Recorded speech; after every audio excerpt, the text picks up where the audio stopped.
Bismillahirrahmanirrahim. Assalamualaikum warahmatullahi wabarakatuh. Halo teman-teman.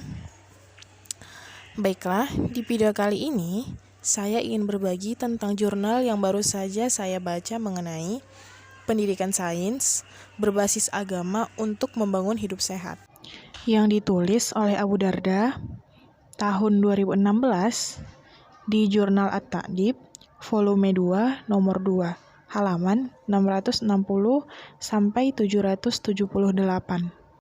Nah, di dalam jurnal ini penulis menuliskan bahwa pendidikan sains berbasis agama sangat diperlukan bagi bangsa Indonesia, terutama untuk membangun cara berpikir atau kesadaran religius bangsa ini tentang hukum dan kesehatan darah.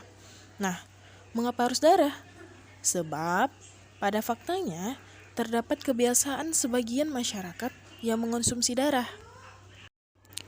Tindakan mengonsumsi darah ini sendiri awalnya memang hanyalah keterpaksaan, yakni karena himpitan ekonomi.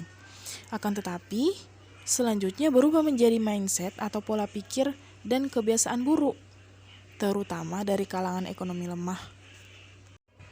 Darah yang merupakan limbah penyembelihan mereka dapatkan secara gratis atau membelinya dengan harga yang sangat murah. Nah, darah dibiarkan menggumpal di sebuah wadah penampung yang diletakkan di dasar lubang penyembelihan. Selanjutnya, darah digoreng dengan tambahan bumbu dan rasa tertentu. Diiris kecil-kecil, lalu disajikan di atas meja. Disinilah pendidikan sains berbasis agama sangat diperlukan. Sebelumnya, mari kita cari tahu secara umum tentang darah. Darah adalah cairan yang terdapat pada semua makhluk hidup kecuali tumbuhan. Dan fungsinya mengirimkan zat-zat dan oksigen yang dibutuhkan oleh jaringan tubuh dan mengangkut bahan-bahan kimia hasil metabolisme. Maka dari itu, darah merupakan bagian dari tubuh yang berperan penting dalam mempertahankan kehidupan. Dan volume darah dalam tubuh bervariasi. Pada orang dewasa, volume darah sekitar 6 liter atau sekitar 7-8% dari berat badan. Misalnya, berat badan 50 kg, berarti volume darah berkisar antara 3,5 liter sampai 4 liter. Baiklah, langsung saja. Apa sih akibat mengonsumsi darah? Mengonsumsi darah dapat mengakibatkan meningkatnya jumlah sisa-sisa yang harus dikeluarkan, bertambahnya beban kerja bagi organ-organ tubuh seperti hati, ginjal, usus, dan lain-lain. Dan munculnya berbagai penyakit yang berbahaya hingga mengakibatkan kematian. Seperti yang telah dibahas di atas, bahwa darah itu mengangkut bahan-bahan sisa metabolisme, obat-obatan, dan bahan kimia asing ke hati untuk diuraikan dan dibawa ke ginjal untuk dibuang sebagai urin. Zat-zat sisa yang perlu dikeluarkan dari tubuh itu berupa urea, asam urat, keratin, dan karbon dioksida. Urea merupakan zat berbahaya karena dapat merusak fungsi otak dan bahkan mengakibatkan koma. Sementara, sifatnya adalah senyawa berbahaya dalam darah, meskipun diambil dari darah yang sehat sekalipun. Jika darah diambil dari hewan yang sakit, maka berbagai parasit dan kuman akan menular di dalamnya. Dalam hal itu, kuman dapat berkembang biak dan menyebar ke seluruh tubuh. Nah, jika darah dikonsumsi, maka akibatnya adalah bahwa semua kuman dan produk limbah di dalamnya dapat menyebar ke seluruh tubuh dan menyebabkan penyakit seperti insufiensi ginjal atau koma hati.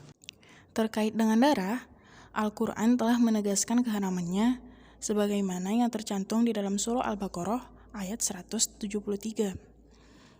Allah Subhanahu wa Ta'ala berfirman, "Sesungguhnya Allah hanya mengharamkan atasmu bangkai, darah, dan daging babi dan hewan yang disembelih dengan menyebut nama selain Allah. Tetapi barang siapa terpaksa memakannya, bukan karena menginginkannya dan tidak pula melampaui batas, maka tidak ada dosa baginya. Sungguh, Allah Maha Pengampun, Maha Penyayang." Quran Surah Al-Baqarah ayat 173. Kesimpulannya, setelah penelusuran beberapa literatur, akhirnya ditemukanlah perlunya penguatan kesadaran agama dan saintifik. Agama menjelaskan bahwa darah itu haram dikonsumsi dan menurut sains, mengonsumsi darah berbahaya bagi kesehatan. Ada dimensi goib dalam hal ini yang tidak dapat dijangkau oleh sains bahwa mengapa darah itu haram. Meski demikian, informasi saintifik dapat membantu kita memahami rahasia atau hikmah dari keharaman darah itu, yaitu bahwa Allah Subhanahu wa Ta'ala Maha Mengasihi, Maha Memelihara hambanya.